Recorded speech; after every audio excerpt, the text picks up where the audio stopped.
یطوفون بینہا و بین حمیم آن، وہ گردش کرتے رہیں گے جہنم اور گرم کھولتے ہوئے پانی کے درمیان جو بہت گرم ہوگا.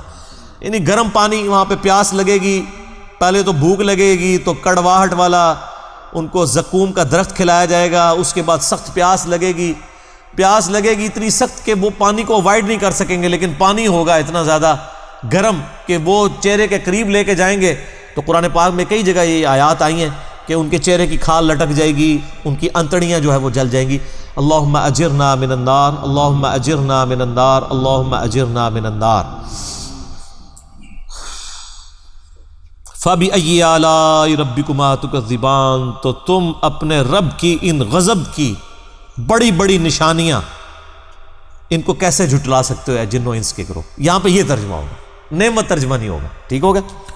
وَلِمَنْ خَافَ مَقَامَ رَبِّهِ جَنَّتَانِ، اب سائملٹینیس کنٹراسٹ آ رہا ہے.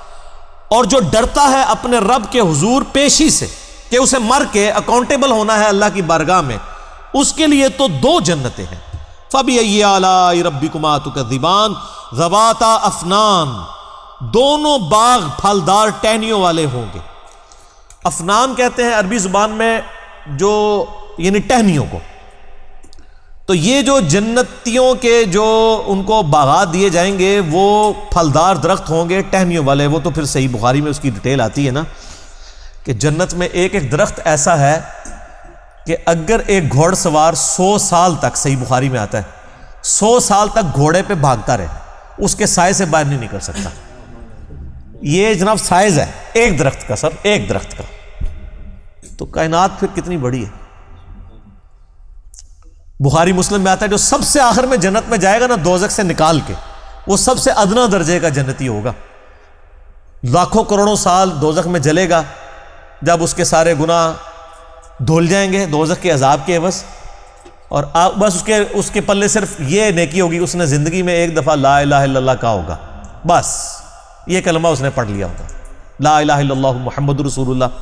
یا اپنے بھی وقت کے پیغمبر پہ جو اپنے زمانے میں امتوں کے تھے ان پہ ایمان لائے ہوں گے. تو جیسے ہی اس کو بخاری مسلم کے الفاظ ہیں دوزخ سے نکالا جائے گا، اللہ تعالیٰ فرمائے گا ہاں بھئی تیرے لیے زمین سے 10 گنا بڑی جنت. تو کہے گا یا اللہ تو خدا ہو کے میرے ساتھ مذاق کرتا ہے. تو بخاری مسلم کے الفاظ ہیں کہ اللہ تعالیٰ اپنی شان کے لائق مسکرائے گا اس کی بات کے اوپر. اللہ فرمائے گا مذاق نہیں کر رہا، حقیقت بات ہے کہ جو یہ روئے ارض ہے، یہ جو میریکل پلانٹ ارتھ ہے، اس سے 10 گنا بڑی جنت ہے اس شخص کے لیے جو سب سے آخری درجے کا جنتی ہے. اور سر جو شروع میں چلے جائیں گے ان کی جنتوں کا کون اندازہ لگا سکتا ہے. بخاری مسلم کے الفاظ ہیں کہ جنت میں ایک درجے والا اپنے سے اوپر والے درجے کو یوں دیکھے گا جیسے تم ستارے دیکھتے ہو، اور وہ فرق ایک نیکی کا ہوگا، ایک نیکی کا. اور یہ درجوں کا فرق، یہ تو سر اب ہمیں جب سائنٹسٹ بتا رہے ہیں نا گلیکسیز کی تعداد، اور بتا رہے ہیں جی 2.5 ارب گلیکسیز ہیں اور ہر گلیکسی میں 300 ارب سے زیادہ سورج اور اس کے ساتھ زمینیں ہیں. تو یہ اللہ نے پورا انتظام کیا ہوا سر. اس وقت بھی جتنی کائنات ڈسکور ہو چکی ہے نا، اگر یہی جنتیوں میں بانٹ دی جائے نا تو یہ بھی اس سے بڑی ہے. اللہ نے تو کیا کچھ پیدا کر دیا. اسی لیے قرآن حکیم میں آتا ہے نا کہ تمہارے رب کے لشکروں کو کوئی نہیں جانتا اس کے سوا. ہم تو یعنی مخلوقات کا احاطہ کر ہی نہیں سکتے جو کچھ اللہ نے پیدا فرما دیا. تو اللہ تعالیٰ ہمارا ہے کہ ٹہنیوں والے درخت ہوں گے ان جنتوں کے. فَبِأَيِّ آلَاءِ رَبِّكُمَا تُكَذِّبَانِ فِيهِمَا عَيْنَانِ تَجْرِيَانِ، ان باغوں میں 2 چشمے جاری ہوں گے.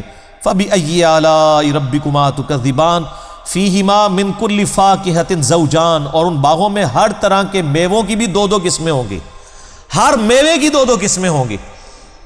اللہ اکبر. فَبِأَيِّ آلَاءِ رَبِّكُمَا تُكَذِّبَانِ مُتَّكِئِينَ عَلَى فُرُشٍ بَطَائِنُهَا مِنْ اِسْتَبْرَقٍ، جو جنتی ہیں وہ تکیہ لگائے بیٹھے ہوں گے بستروں پر جن کے استر جو ہیں وہ گاڑے ریشم کے ہوں گے. وَجَنَ الْجَنَّتَيْنِ دَانٍ، اور دونوں باغوں کا پھل نیچا جھکا ہوگا. یہ نہیں ہے کہ جناب آپ وہ درخت اتنے بڑے بڑے ہیں تو جناب آپ کو کوئی سیڑھی لگا کے یا کسی ڈرون میں بیٹھ کے جانا پڑے. نہیں، ٹہنی لٹک رہی ہوں گی، بلکہ اشارہ کریں گے تو ٹہنی اپنے پاس آ جائے گی اور آپ اس کو پھل کے توڑ کے کھائیں گے. چونکہ جنت کو تو فنا نہیں ہے، آپ کے توڑ کے ختم ہوگا ایک اور وہاں پہ لگ جائے گا. جنت میں کوئی چیز ختم نہیں ہونی سر، جتنا مرضی کھاؤ پیو ختم کوئی چیز نہیں ہونی.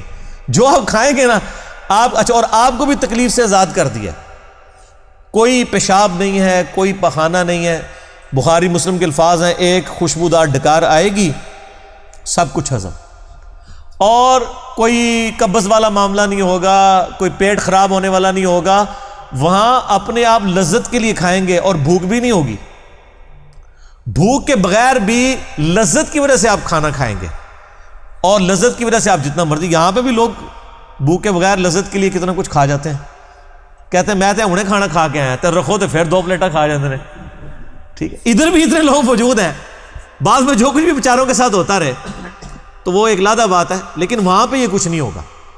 بخاری مسلم کی یہ تمام احادیث جو جنت کے ٹاپک پہ ہیں، ان کو اگر آپ نے ایک جگہ کمبائنڈ فارم میں دیکھنا ہے تو مشکات المصابیح کی 3 جلد میں، جس کو میں نے انسائکلوپیڈیا آف حدیث ڈکلیئر کیا ہے، یعنی اہل سنت کی مین سٹریم کی 13 کتابوں کا یہ مجموعہ ہے، اس کی 3 جلد میں آپ جا کے جنت کا چیپٹر کھول کے پڑھ لیں، آپ کو تمام چیزیں ایک جگہ مل جائیں گی، اور اگر آپ نے ان کو مزے لے کے سننا ہے تو آپ طارق جمیل صاحب کے لیکچر دیکھیں، میرے اندر اہلیت نہیں ہے اس کو بیان کرنے کی۔ اچھا جی، فَبِأَيِّ آلَاءِ رَبِّكُمَا تُكَذِّبَانِ فِيهِنَّ قَاصِرَاتُ الطَّرْفِ لَمْ يَطْمِثُهُنَّ إِنسٌ قَبْلَهُمْ وَلَا جَانٌ، ان جنتوں میں نیچی نگاہوں والی حوریں ہوں گی جن کو نہ کسی انسان نے چھوا ہوگا نہ کسی جن نے اس سے قبل۔ اچھا، ان آیات سے اب یہ بھی پتہ چل گیا کہ جنوں کے لیے بھی ایک جنت ہے اور انسانوں کے لیے بھی جنت ہے۔ جنوں کے لیے ظاہر ہے ان کی ریکوائرمنٹس اپنی ہیں، آپ کو پتہ ہے، صحیح بخاری میں آتا ہے، صحیح مسلم کے اندر کہ نبی علیہ السلام نے منع کیا ہے کہ آپ گوبر یا ہڈی کے ساتھ استنجا نہ کریں، کیونکہ جنوں کی خوراک ہے اس کے اندر، ہماری خوراک تو گوبر یا ہڈی کے اندر نہیں اللہ نے رکھی ہوئی ہے۔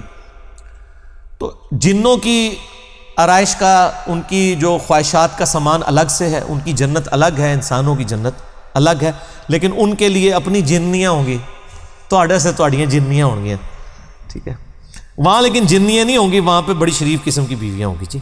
فَبِأَيِّ آلَاءِ رَبِّكُمَا تُكَذِّبَانِ كَأَنَّهُنَّ الْيَاقُوتُ وَالْمَرْجَانُ، اور یہ جنتی عورتیں ایسی ہوں گی گویا یاقوت اور مرجان ہیں۔ وہ تو صحیح بخاری میں آتا ہے کہ وہ یعنی ایسی ٹرانسپیرنٹ حوریں ہوں گی کہ ان کی جو پنڈلیاں ہیں، پنڈلیوں کے پیچھے ہڈیوں میں جو گودا ہے نا وہ بھی ٹرانسپیرنٹ نظر آ رہا ہوگا۔ یہاں پہ تو خیر ان چیزوں میں شاید کوئی اتنی اٹریکشن نہ ہو کہ کوئی شیشے کی کوئی حور بن کے سامنے آ جائے، وہاں کی ریکوائرمنٹس ڈیفرنٹ ہیں، وہاں کے لیے وہاں جا کے پتہ چلے گا۔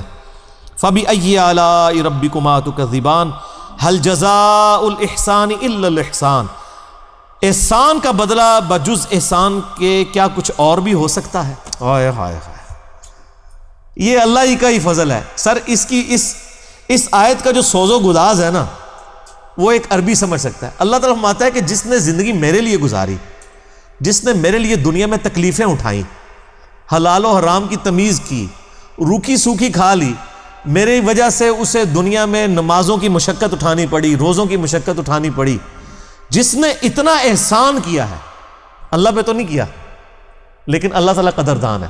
اللہ فرماتا ہے جس نے اس طرح کا احسان کیا ہو تو کیا اس کا بدلہ میری طرف سے احسان کے علاوہ کچھ اور ہو سکتا ہے کہ میں بھی اس کے ساتھ ویسے ہی احسان کروں؟ حالانکہ ہم نے اللہ پہ نہیں احسان کیا ہوا، لیکن یہ اللہ تعالیٰ کی قدر شناسی ہے کہ وہ قدر کرتا ہے انسان کہ بتاؤ اس احسان کا، اس نیکوکاری کا بدلہ کیا نیکوکاری کے علاوہ کچھ ہو سکتا ہے؟ جو تم نے نیکوکاری کی تو میں تمہارے ساتھ وہی نیکوکاری کروں گا، یعنی مراد یہ کہ جنت دوں گا۔ فَبِأَيِّ آلَاءِ رَبِّكُمَا تُكَذِّبَانِ، تو اے جنوں انس کے گروہ، تم اپنے رب کی کون کون سی نعمتوں کو جھٹلاؤ گے؟